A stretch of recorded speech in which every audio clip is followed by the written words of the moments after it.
Welcome to the bank advertisement. Today, we'll show you how to make your money multiply like magic. Ready? Where are you from, buddy? I also live in the same post office. What are the odds? I'm also looking for a place. Wait, didn't I bump into you at that post office? Looking at the client's deposits made me a bit awkward, but then they did a complete 180-degree turn. How about a coffee? My treat. The magic words were spoken. Payment. Let me suggest a more suitable product for you. Why the sudden change? Didn't you just offer to pay? I really don't get it anymore. Does your account really have no cash? Not paying is not an option. The client calls her a rude person, her fragile ego shattered, and her voice unconsciously raised. You misunderstood. We are partners. Just like a scene from a popular show. She had to have the client escorted out, but they still didn't want to leave. See what the persistent person. Treating people like family, don't be such a Grinch. It definitely made the atmosphere weird. After work, as soon as she stepped into the elevator, a big hand reached in and startled her to death. While waiting for the elevator, she let the neighbor exit first just to confirm they weren't stalking her. Her mental state getting worse even caught the manager's eye. See, talk about embarrassing. She worked late into the night, taking the last bus only to bump into an old client. Just a gentle refusal ticked off this hothead, but fortunately her boss car passed by.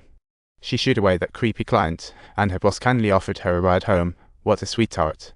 But when she got home and found the power out, the doorknob turned again. See, feeling like a horror movie. It turned out to be her boss. See, upon noticing her home plunged into darkness, they promptly stepped in to assist with checking the electrical circuit issues. What a thoughtful and kind person she is.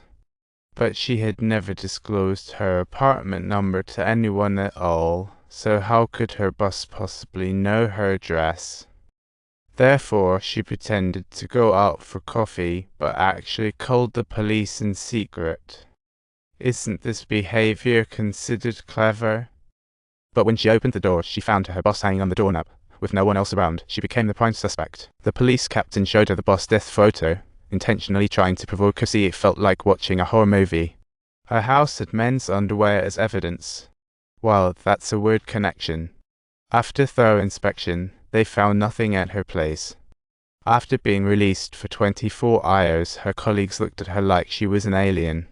She couldn't care less about work, she just wanted to figure out the oddities at home. She asked the downstairs security to check every inch. She's such a diligent neighbor. They didn't find anything, but after the security left, she discovered a door card under the cabinet. She started from the top floor, checking each neighbor's door. If it opened, it meant there was a creep inside. After half an hour, one door actually opened, but there was nobody home. It was dusty everywhere and the toilet was a complete disaster. She obviously hadn't been cleaned in ages.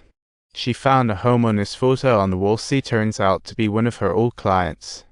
After checking the purchase records, she discovered this person went to the convenience store every day. She definitely shop. Not only did they show up every afternoon at 1 p.m, but always bought $3,000 worth of goods. To see what her character. Just as 1 o'clock approached, they hurried to the convenience store to wait, but then the client didn't show up, and the person checked out super fast and bolted. They rushed out to chase, but lost sight of them around the corner. A fork in the road appeared, and everyone had to split up. See, what a bummer. She found a dilapidated house with a strange marking at the door, which made her even more nervous. She carefully attempted to unlock the code, failing repeatedly, her heart filled with disappointment. Looking at the identical lock to her own, she decided to give it one last try. She sneaked inside while calling her best friend, but no one answered. Strange noises came from the bedroom. She braved herself to open the door, and then she discovered a girl tied to the head of the bed, her wrist attached to some unknown medication. See, things just got intense. She called the police swiftly, but unexpectedly, a strange man suddenly returned. She had to hastily hang up and hold her breath to conceal herself. The man's phone dropped, making her heart race, but he merely bent down to pick it up. The man spoke gently to the girl while extracting a vial of medication. See, what was he planning? She realized the man had his eye on another new target, right downstairs. See, what an adrenaline rush.